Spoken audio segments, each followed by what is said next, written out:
कोण आपण तिथं कोण नाही जाऊन आलो मी काहीतरी बंदोबस्त मी आज म्हणजे कडक बंदोबस्त आहे त्याच्यामुळे आज भेट होणं शक्य नाही. ना सोडत त्याला अरे मी येऊन गेल्यावर नाही झालं ते आपलं मोर्चाचं नियोजन करा. मोर्चाशिवाय तहसील करून ठीक आहे.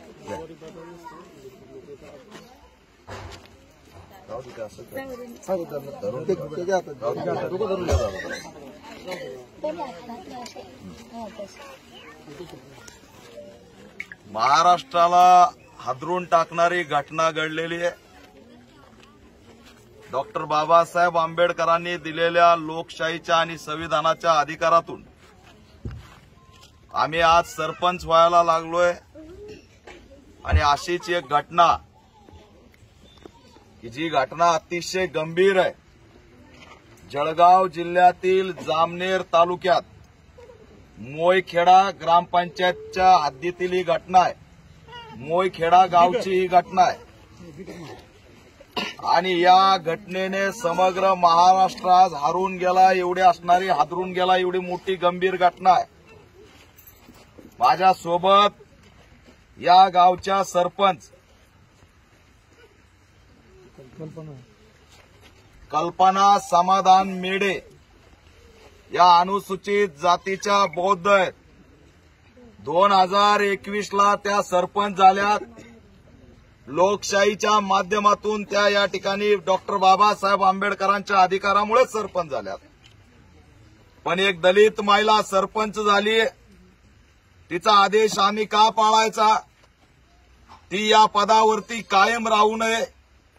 त्यांना काही कळतच नाही म्हणून त्यांच्या बँकेतल्या ग्रामपंचायतचे पैसे सुद्धा परस्पर खोट्या सह्या करून काढण्याचा कारभार झाल्याचं सुद्धा निदर्शनास आलं. कल्पना ताईचे पती समाधान मेढे हे अतिशय या ठिकाणी चळवळीतलं व्यक्तिमत्व होतं. जागरूक व्यक्तिमत्व होतं. या ग्रामपंचायतमध्ये होणाऱ्या कारभारावरती त्यांचं लक्ष असायचं. त्यांची होणारी फसवणूक ते उघड्यावरती आणण्याचा प्रयत्न सातत्याने करत असायचे आणि म्हणून यामध्ये त्यांनी 16/1/2024 ला गट विकास अधिकाऱ्याला एक पत्र दिलं, तक्रार केलेली आहे आणि ज्यामध्ये आर्थिक व्यवहार भ्रष्टाचारासंदर्भात तक्रार झालेली आहे. याच्यात तहसीलदार असेल, ग्रामसेवक असेल, इथले अनेक सदस्य असतील,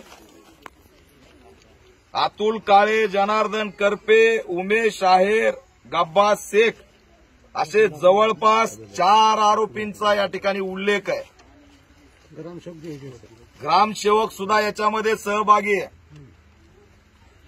आणि या आर्थिक फसवणुकीच्या संदर्भात अर्ज टाकल्यानंतर 16 तारखेला हा अर्ज टाकला आणि 19 जानेवारी 2024 ला 9 ते 10च्या दरम्यान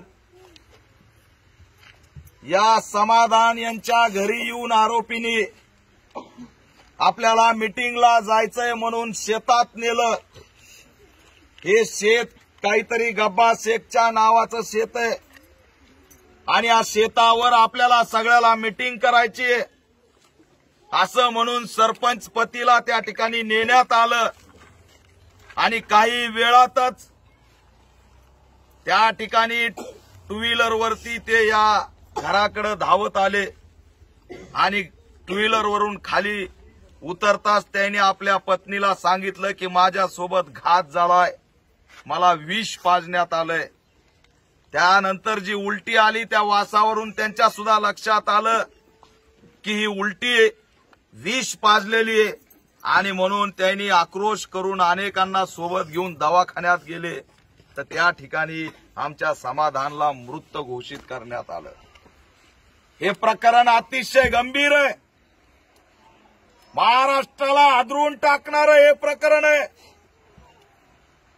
सगळ्या महाराष्ट्राला माहीत असलेल्या गिरीश महाजनचा मतदारसंघ हे आरोपी सुद्धा त्यांच्या जवळचे असल्याचं समजतंय आज 4 दिवस झालं या घटनेमध्ये त्यांच्या पत्नीने ज्यांचे ज्यांचे नाव सांगितले त्यांची साधी चौकशी सुद्धा झाली नाही. 3 दिवस मृतदेह हॉस्पिटलमध्ये पडून राहिला. कुटुंब म्हणत राहिलं की आमचा गुन्हा दाखल करून घ्या तरच आम्ही हे मृतदेह ताब्यात घेऊ. 3 दिवस आमच्या समाधानचा मृतदेह तिथं पडून राहिला. पण जामनेर पोलीस स्टेशननी आणि या तिथल्या डीवायएसपींनी कसली दखल घेतली नाही. आज 3 दिवसानंतर पोस्टमॉर्टम रिपोर्ट झाला. त्यात काय सापडलं असेल 3 दिवसानंतर?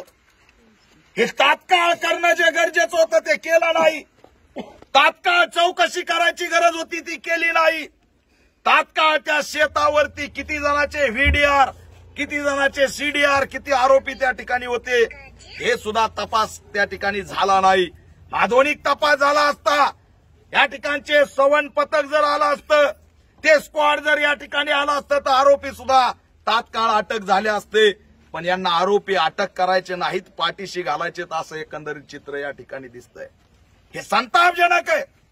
आज या कुटुंबाच्या घरी येऊन मी भेट दिली.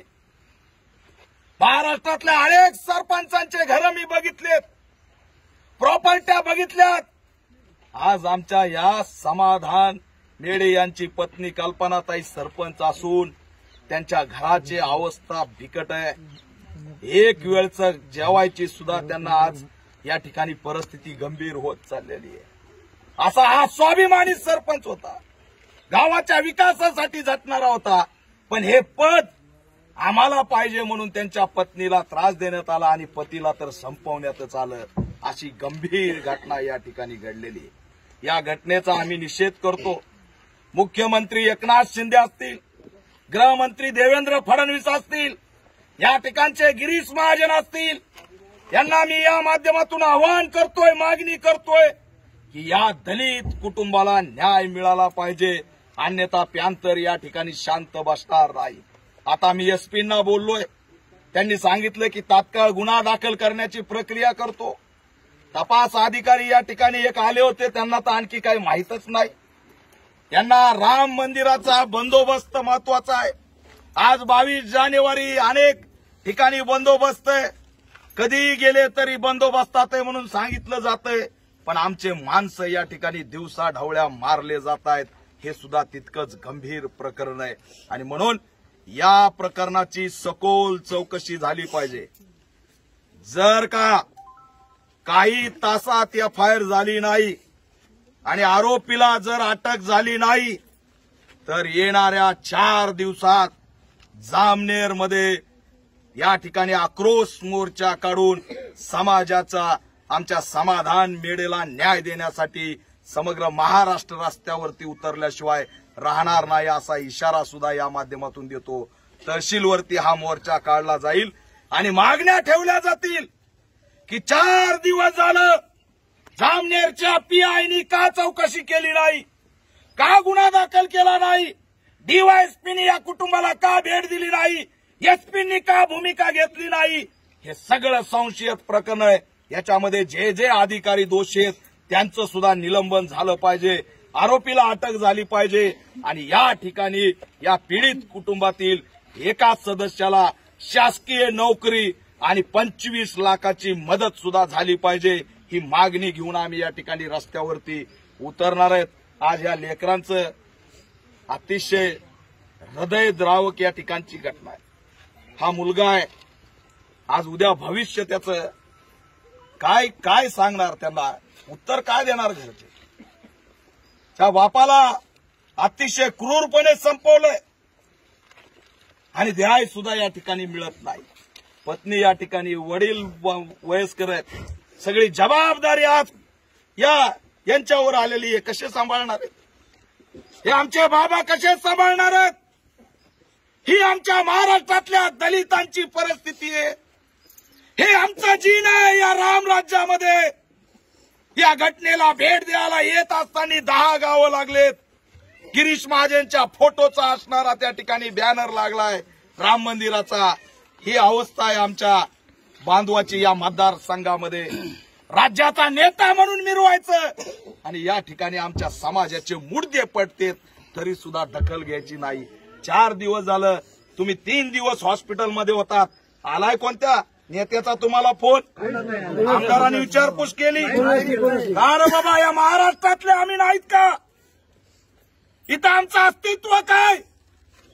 ही अतिशय भयानक परिस्थिती आज या जामनेर मतदारसंघात निर्माण झालेली आहे. आणि हे आमदार जातीवादी आमदार आहे असं असणारं मी या ठिकाणाहून जाहीर करतो.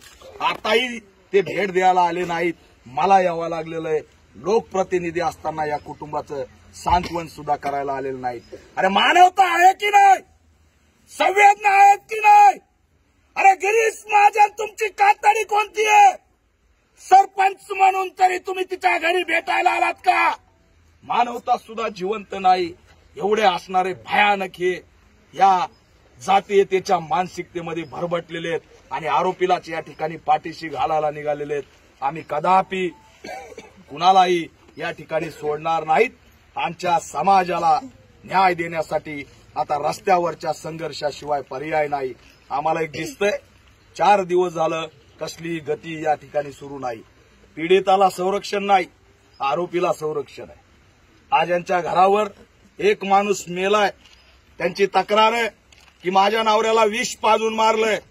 कसली चौकशी झालेली नाही. उद्या आणखी कुणाचा घातपात झाला तर, याच्या आधी सुद्धा एक घटना घडली म्हणून सांगतायत, त्याला सुद्धा विहिरीत टाकून मारलंय. या निमित्ताने सगळ्या घटनेची चौकशी झाली पाहिजे. आणि या ठिकाणी जो अर्ज दिलाय आर्थिक फसवणुकीचा, तहसीलदार, ग्रामसेवक या सगळ्यांची चौकशी झाली पाहिजे. आणि या चौकशीतून कोणी सुपारी दिली का? कोणत्या भीतीने या चौकशीतून काय बाहेर येणार होतं? त्याला विष कसं काय पाजलं? याचा असणारा सगळा तपास झाला पाहिजे. त्याचा मानसिक छळ कुणी केला याचा सुद्धा तपास झाला पाहिजे. तुम्ही म्हणत असाल की या ठिकाणी काहीच खरं नाही. अरे आमचा माणूस मेलाय हे तरी तुम्ही मानता की नाही? आमचा माणूस मेलाय आणि त्याला कारणीभूत जे त्यांच्यावरती कारवाई झाली पाहिजे. हीच आमची असणारी आज या ठिकाणी भूमिका आहे. लवकरच आम्ही काही तासात जर न्याय मिळाला नाही तर या ठिकाणी तहसीलवरती जामनेरला लाखोच्या संख्येने निळा आक्रोश मोर्चा काढून उत्तर दिल्याशिवाय राहणार नाहीत, हा इशारा या माध्यमातून दिला. तुम्ही बोला बाबा बोला. तुम्ही बोला ना. तुम्हाला दादा लेकर आहे दादा. मुलगा गेला, ते काट कसं पोचू त्यांना? माझ्याकडून काम होणार नाही. सांगा मामा न्याय. माझ्याकडून काम होणार नाही. या पोराला काय चालू आहे? पोचणारा गेला ना आपला, काढला ना द्याई ना. न्याय पाहिजे आता आम्हाला न्याय द्या बाबा. अंधन नातू लहान आहे, न्याय द्या मला. मुलगी लहान आहे.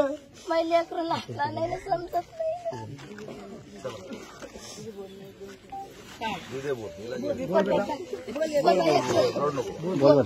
ताता आहे ना सोबत, बाबा आहे.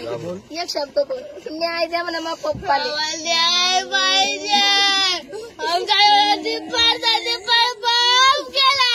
आम्हाला न्याय पाहिजे.